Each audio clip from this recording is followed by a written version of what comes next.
আসসালামু আলাইকুম। আশা করি যে যেখানে আছেন সুস্থ আছেন।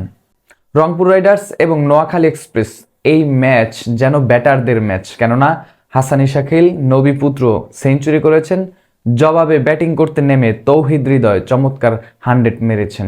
এই দুইজনের সেঞ্চুরিতে পুরো ম্যাচটা যেন ভক্তদের জন্য সবচেয়ে উপভোগের ম্যাচ এই বিপিএল এর জন্য অন্তত, কেননা একই ম্যাচে দুইটা 100, দুই পক্ষের দুইজন ব্যাটসম্যানের, সেক্ষেত্রে দুই পক্ষের ভক্তদের দর্শকদের সবচেয়ে উদযাপনের ম্যাচ এই বিপিএলে এটি।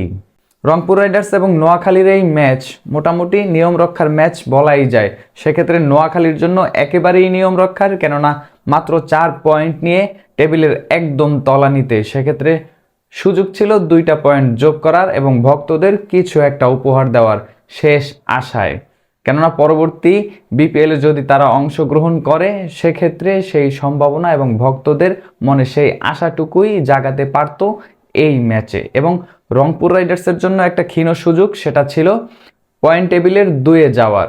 সেটাও যদি লিগ পর্বের শেষ ম্যাচে চট্টগ্রাম রয়্যালস ঢাকা ক্যাপিটালসের বিপক্ষে একেবারে ধরাশয়ী হয়, সেই ক্ষেত্রে ঢাকা ক্যাপিটালসের বিপক্ষে যদি চট্টগ্রাম রয়্যালস অনেক বেশি রানে হারে এবং রান রেটের ব্যবধানটা অনেক বেশি থাকে এবং রংপুর রাইডার্স নোয়াখালীর বিপক্ষের এই ম্যাচটা জয়লাভ করতে পারে বড় ব্যবধানে, সেক্ষেত্রে 2 এবং 3-এর যেই পজিশন পয়েন্ট টেবিলে সেই লড়াইয়ে আকপিচ হওয়ার একটা সম্ভাবনা ছিল। সেক্ষেত্রে রংপুর রাইডার্স চমৎকারভাবে এই ম্যাচটাকে জয়লাভ করেছে এবং রংপুর রাইডার্স নিশ্চয়ই চেয়ে থাকবে লিগ পর্বের শেষ ম্যাচে চট্টগ্রাম রয়্যালসের দিকে, যেন তারা অনেক বিশাল ব্যবধানে ঢাকা ক্যাপিটালসের বিপক্ষে পরাজয় লাভ করে। তবে এই ম্যাচের পারফরমেন্সগুলো যদি একটু আলোচনা করি, পারফরমেন্স আলোচনা বলতে কিছুই নেই, কেননা 2টা 100, এই 200 ব্যাখ্যা করলেই এই ম্যাচের পারফরমেন্স কীরকমের এবং ব্যাটারদের স্বর্গ হয়ে গিয়েছে আজকের এই পিচ, সেটা তো স্পষ্টই বলা যায়।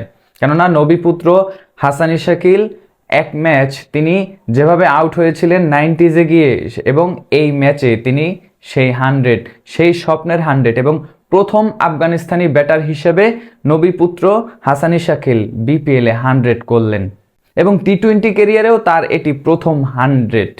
কি চমৎকার তার জন্য। এবং গ্যালারিতে যখন ডাগআউটে বসে তার বাবা নিজে করতালি দেন এবং সেই 100 তিনি একই দলের হয়ে উদযাপন করেন, যদিও দিন শেষে নোয়াখালী এক্সপ্রেস আর জয়টা পায়নি, জবাবে যেই তৌহিদ হৃদয়ের 100, সেই 100-এর বদৌলতে রংপুর রাইডার্স এই ম্যাচটাকে ছিনিয়ে নিয়েছে।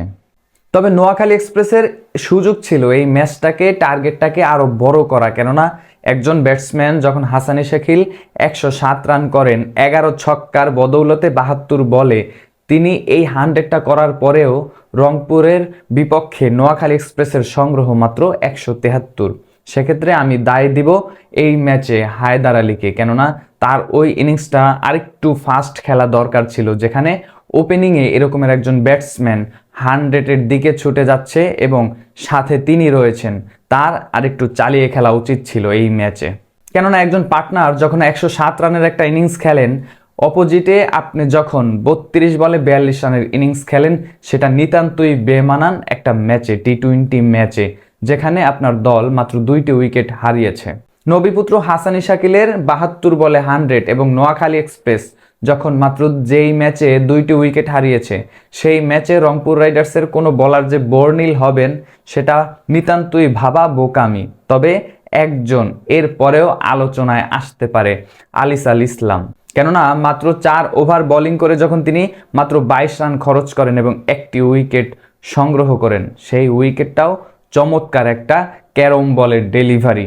সেক্ষেত্রে আলিসাল ইসলাম চমৎকারভাবে নিজেকে যে প্রদর্শন করছেন এই বিপিএলেও, এবং তিনি এটা প্রমাণ করছেন টি-20 বিশ্বকাপে কিংবা টি-20 দলে, ন্যাশনাল টিমে তিনি জায়গাটা আসলে ডিজার্ভ করেন। কেননা আলিসাল ইসলামের যেই বলটায় জাকের আলী অনেক আউট হয়েছেন, ওই বলটা একটা ক্যারম বল ছিল এবং তিনি একেবারেই বুঝতে পারেনি, সেক্ষেত্রে ক্লিন বোল্ড হয়েই তিনি ফিরেছেন। তবে এই আলিসাল ইসলাম ন্যাশনাল টিমে নিশ্চয়ই কলটা ডিজার্ভ করে, সেক্ষেত্রে এই টি-20 বিশ্বকাপে সম্ভবত নাও হতে পারে, যদিও এখনও সুযোগ রয়েছে, ম্যানেজমেন্ট ভাববে কিনা সেটা তাদের চিন্তাধারার বিষয়।